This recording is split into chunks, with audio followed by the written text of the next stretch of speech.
Hi everyone, মাম্পির রান্নাবাটি চ্যানেলে সবাইকে warm welcome এবং সুস্বাগতম।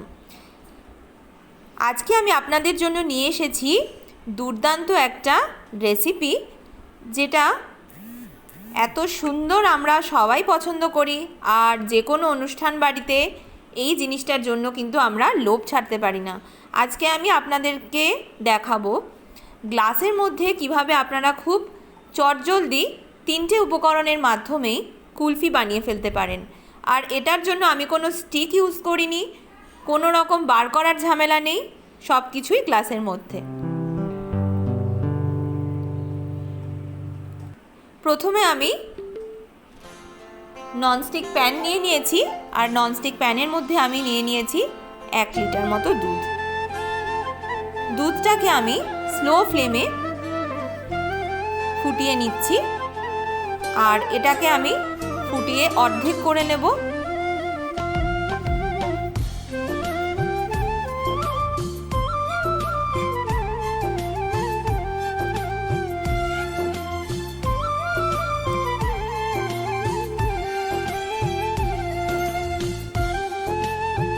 এখানে আমি নিয়ে নিয়েছি 5 থেকে 6টা ছোট এলাচ,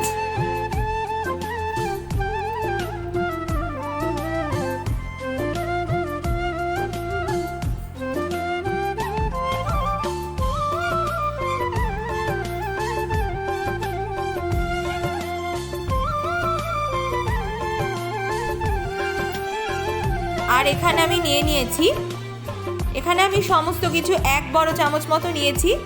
বড় চামচের 1 চামচ আমন্ড নিয়েছি, বাদাম নিয়েছি, চিনে বাদাম, আর নিয়েছি কাজু বাদাম। আচ্ছা, দুধ আমার ফুটে একদম কমে গেছে। হাফ হয়ে যাওয়ার পরে এলাচ আর বাদাম, যেগুলো আমি দেখালাম আপনাদের।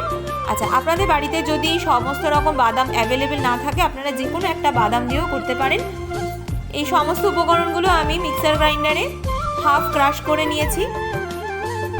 পুরোটা করিনি, হাফ করেছি, মুখে পড়লে খেতে ভালো লাগবে তাই জন্যই।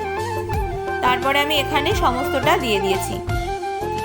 আচ্ছা, একদম শেষ পর্যায়ে এসে আমি এখানে দিয়ে দিলাম 3 থেকে 4 বড় চামচ চিনি। দুধটাকে কিন্তু বন্ধুরা একদম ফুটিয়ে গাঢ় করে ফেলতে হবে। যত গাঢ় করে ফেলবেন তত সুন্দর কিন্তু কুলফির টেস্টটা হবে। আমার কিন্তু রেডি হয়ে গেছে। এরপরে আমি এটাকে গ্লাসের মধ্যে জমতে দেবো।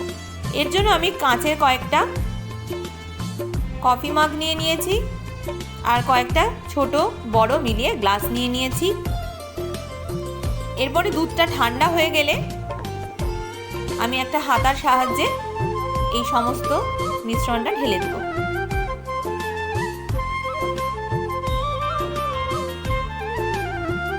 দুধটা কিন্তু অবশ্যই ঠান্ডা হতে হবে বন্ধুরা।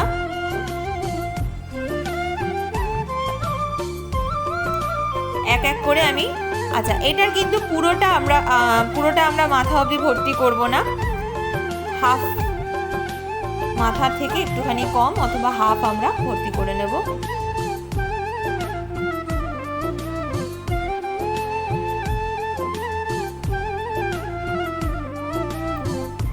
তারপরে আমি ওপর থেকে কভার করে দিচ্ছি র্যাপারের সাহায্যে। কারোর কাছে যদি র্যাপার না থাকে, আপনারা যে কোনো ধরনের কাঁচের বোতলের শিশি বা যে কোনো সাদা কাগজ দিয়ে আপনারা মুড়ে দিতে পারেন, তাহলেও হয়ে যাবে। এরপরে আমি এটা ফ্রিজে রেখে দেব। ফ্রিজে আমি 3 থেকে 4 ঘন্টার জন্য রেখে দিয়েছিলাম। দেখুন, 3 থেকে 4 ঘন্টা পরে আমি এগুলোকে বার করে নিয়েছি।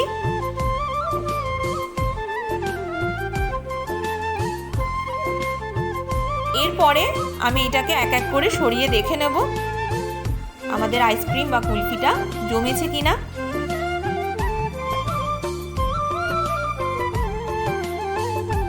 একটা স্পুনের সাহায্যে আমি এটা চেক করে নেব।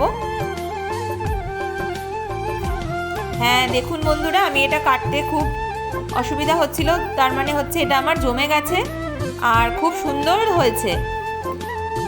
শুধু আপনারা রঙটা দেখুন, এত সুন্দর বাদাম কুলফি হয়েছে দেখতে, মানে এটা দেখেই খেতে ইচ্ছা করছে। আর যাদের বাড়িতে বাচ্চারা আছে তারা তো এইটা খুব পছন্দ করে খাবে। আপনারা অবশ্যই একবার বাড়িতে কিন্তু এটা ট্রাই করে দেখবেন। এটার মধ্যে আমি কোনো কাঠি ইউজ করিনি। যদি আপনারা মনে করেন যে কাঠির মতো কুলফির মতো বার করে খাবেন, তো আপনারা মিডলে একটা কাঠি ঢুকিয়েও বার করে নিতে পারেন, তাহলেও এটা হয়ে যাবে। কিন্তু এটা স্পুন দিয়ে কেটে খেতেই বেশি মজা লাগে।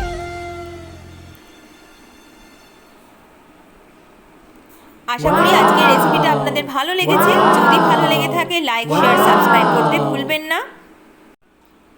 আর যদি ভালো লেগে থাকে আমাকে কমেন্ট সেকশানে জানাতেও ভুলবেন না। সবাই খুব সুস্থ থাকবেন এবং ভালো থাকবেন।